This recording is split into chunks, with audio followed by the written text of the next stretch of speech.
Hooty, hoo, all my stock market gamblers. Welcome today. I'm Tall Mike. I'm so glad you're here. What do we got going on in the markets today? Well, the Dow's up about 10 points and NASDAQ's down about 40 points. Not a lot going on. A lot of complacency in the market right now. Now, what happens after complacency? Complacency is usually followed by a very violent move, either up or down. Now, I happen to think the move will be down. A lot of people are thinking we're going to get the run up, that the new bull market's here. That's not my take. My take is we're going to come back down. Now, we're in that resistance zone still between 4150 and 4200 on the S&P, and I don't think we're going to get through there. I think we're going to come back down. Now, if we do get through there, there could be a little more of a short squeeze to push it higher before we come down. But I do think we're going to come down. Now, why do I think that? There's just really a lack of participation in this market.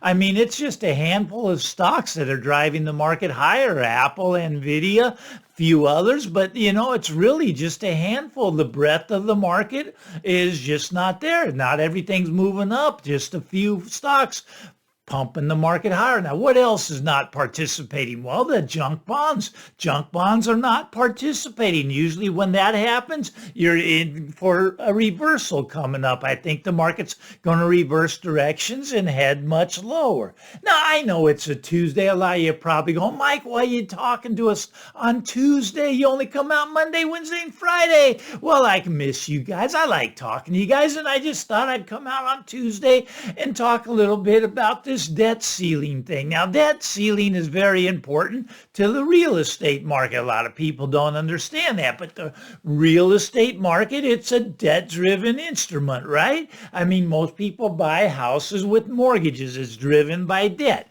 And now the debt ceiling crisis that we're in, well, let's call the crisis. Of course, they're going to raise the debt ceiling, but I want to give you my take on this. My take is not that we should raise the debt ceiling. Everybody thinks we should to avoid the catastrophe. I say the catastrophe will be bigger when we raise the ceiling. Now, going back to the real estate market, real estate is very dominated by debt. Now, Zillow, they're warning that the housing market will freeze up if we don't raise the debt ceiling, right? Or if the U.S. by chance defaults, that would freeze up the housing market. Well, I think the housing market's already frozen.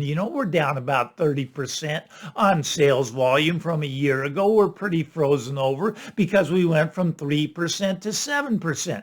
But now, though, our own advisors to the White House, they're saying that if we don't raise the debt ceiling, that we're going to get this big credit crunch coming, and it's going to push interest rates well above 10%, closer to 20% for mortgages. And of course, that would freeze up the market. Now, a lot of people have a different take. They think that if we get the rates pushed up to 10 or 20%, that house prices will go a lot higher because no one's going to be selling because the 3%, they're locked in at 3%.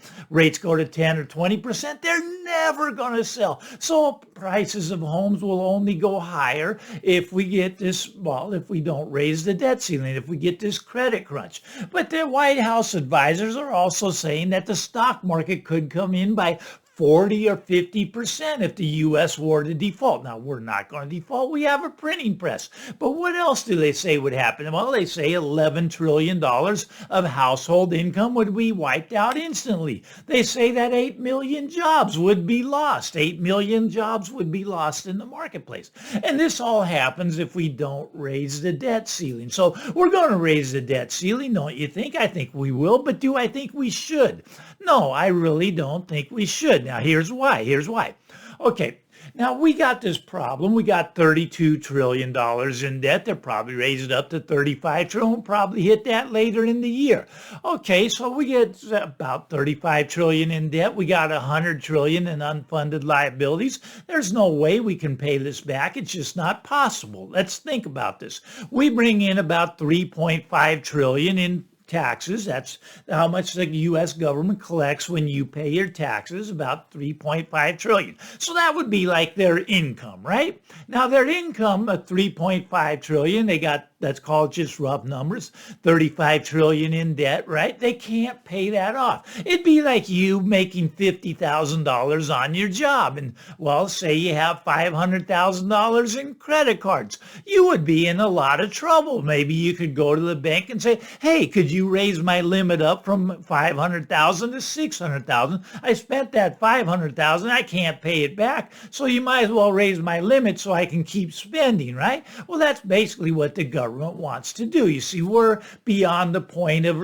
no return. I mean, we can't go back and pay our bills. The reason we have to raise the ceiling is because the United States does not pay their bills. Now, a lot of people don't understand that. Janet Yellen will tell you we have to raise the debt ceiling because the U.S. always pays its bills. No, we don't. We never pay our bills. We have to borrow money because we don't have money to pay our bills. Okay, but we got a lot of money for other things. I mean, we can, I'm just $100 billion to the Ukraine, right? We got to go protect other people's borders. We do a really bad job at protecting our border, but we can go around the world and protect the borders of the other countries, right? That's what the U.S. can spend money on because we got extra money, they think, right? Now, okay, a lot of people are in our country illegally. Well, shouldn't we give them health care? Shouldn't we give them affordable housing? Well, of course we should because we got extra money, right? Well, you see, this is just not the way I see things. You see, I was raised that we always, do not spend more than you make. Do not spend money you don't have. My credit cards, I pay them off every month. I pay them off. Yes, I use credit cards and they're very handy, right? But I pay them off and I pay cash when I can. I like to carry cash. I like to pay in cash because that keeps us from that, a digital coin that the central banks want to come out with, the CBDC. I don't believe that that should ever be allowed to happen, but they want to push that forward, right? But getting back to the debt ceiling now. Now, do you think we should inflate our way out of the debts problem we have? We have a problem, right? It's a crisis. It's a nightmare. It's a debt-filled nightmare, if you will. Okay, now should we inflate our way out of it? That by raising the ceiling, by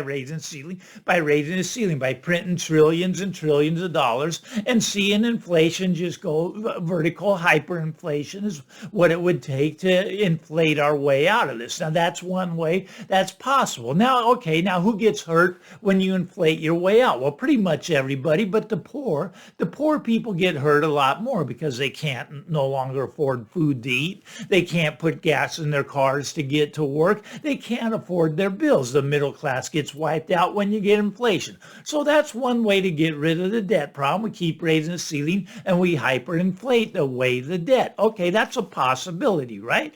Now, the other way is to default, right? To default. Okay, we could default on the loan and people would take a haircut. Okay, maybe like the bonds that are out there, maybe they're not worth 100% anymore. Maybe they take a 20% haircut, 80%. Maybe it has to be 50%. I don't know, but that's an opportunity also for the U.S. to default, and they could completely default and just say we're not paying anybody. But okay, so who gets hurt there? Who gets hurt? Well, people that loan the government money, people that are foolish enough to loan our government money, let's call it, at 5% interest for 30 years. Okay, so those people would get hurt, but they would be more the wealthy people. Now, look, if you're going to blow up, like you're going to blow up a building, right? You're going to do a demolition. Now, because the building, let's say it's lopsided, let's say it's falling over, it's going to come down anyways, but would you like to do it as a planned sort of thing where you plan, you tell the people move out of the way, we're bringing down the building? I think that's much better to do it under a planned demolition as opposed to just when the building decides to fall over. Now, of course, with the U.S. government, we're just going to wait for the debt to just fall over, right? I mean, it's going to happen. It's going to explode. There's going to be a big explosion, and the whole world's going to feel a lot of pain when it happens. This debt bubble will blow up, but I think it'd be much smarter to do it as a planned demolition. Maybe we cut, 10% off the bonds this year and 10% next year until we get this thing under control, until we are back in a position where we can make payments on the debt, where we can pay our our bills. Now, granted, it would be total chaos. It would be total pain, and everybody can leave me a comment that, Mike, you're an idiot. This is a stupid plan. But I think that we should plan to default. That's what I think we believe we should do, as opposed to just letting the bubble get bigger and bigger until it defaults itself, until it blows up, until we hyperinflate. Hyperinflation is about the worst thing that can happen to a country, but it's going to happen. I'm telling you, it's going to happen. It's inevitable. It will happen. You see, there's different ways to deal with the problem. Now, a lot of you go, but Mike, we could just print that $1 trillion coin, and if we print 32 trillion of those coins they're talking about, the $1 trillion coin, we'll be out of debt. There's not a problem. You're just an old school economist, Mike. You don't know about this modern monetary theory where we can just print our way out of all of our problems. They're going to go away. Now, maybe that's a possibility. Maybe it is. Now, Biden, maybe he could do the 14th Amendment thing. A lot of people think that that can just raise the ceiling to any level you want. Use the 14th Amendment. But once again, neither one of these solve the problem. Look, at printing a $1 trillion coin doesn't do anything, really. It just doesn't. You can say it does, but it doesn't work. The 14th Amendment, Biden wants to keep raising the ceiling so he can keep his free spending policies. That's perfectly an option, right? We'll hyperinflate eventually, but I just don't believe that either one of those would work. But I think that we got to start to take some fiscal responsibility. It's just the way I was raised, right? Okay, I mean, I understand that, right now they're having these debt talks, right? Let's call them that. They're talking about the debt ceiling, and it's the White House has taken a position that it's an extreme position if you want to be fiscally responsible. That's unacceptable to them to become fiscally responsible. Now, the way I was raised, once again, I was raised that you do not spend money you don't have because you can get into financial problems. In our country, we've gotten into financial problems. We're soon going to be what would be known as a zombie country. A zombie country is some country that it brings in, like we do, $3.5 trillion, and that $3.5 trillion is no longer enough to even pay the interest on the debt. That's going to happen if we continue in this course that we're on. Now, of course, many of you are a lot smarter than me, and maybe you have the solution to the debt problem, and you can leave me a comment down there about how I'm crazy to think that we should default. Okay, and then give me the solution, though. Don't just tell me I'm crazy, but tell me the solution that you would do as how you would solve this problem. But this problem's going to spill over into the real estate market. Now, I see real estate people go, but Mike, my area never goes down. We only go up. And that's probably true in your area. You see, real estate is very regional, right? And some regions go up, some go down.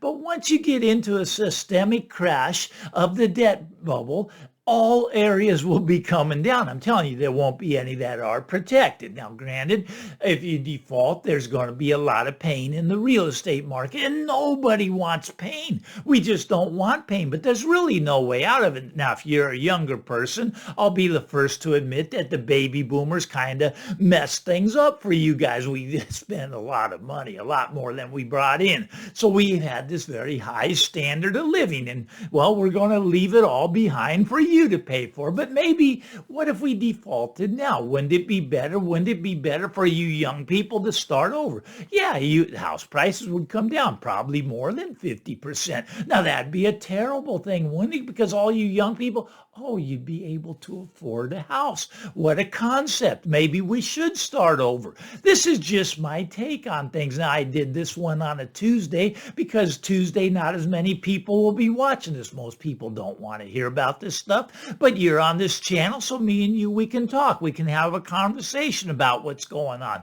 We're not afraid of reality. The reality is we have this debt-fueled nightmare going on. And it's not just, the government that's in debt. I mean, it's corporations. Record high debts for corporations. It's individuals. Record high debt levels for individuals. Credit cards hitting $1 trillion. $1 trillion in debt. $1 trillion. Look at that. 20% interest on $1 trillion every year. I mean, that's just money thrown away. We got too much debt. As an individual, maybe you should think about paying off some of your debt. As a country, maybe we should think about paying off some of our debt. Not raising the debt ceiling. That's not paying off our debt. That's going the wrong direction. We have to cut back. We have to start living within our means. We have to start paying off some of this debt. Maybe we have to default on some of this debt because the default would hurt more of the wealthy people as opposed to more of the poor people with the hyperinflation method. This was just a little talk I wanted to get out there. I know it's a Tuesday. I get that. I'll come back and talk about the real estate market more tomorrow, but I just wanted to get out, and I miss you guys. So if you like this stuff, why not? Give me a thumbs up. I'm Tall Mike. Get out there, everybody. Have a great day. We'll talk again real soon. Bye-bye.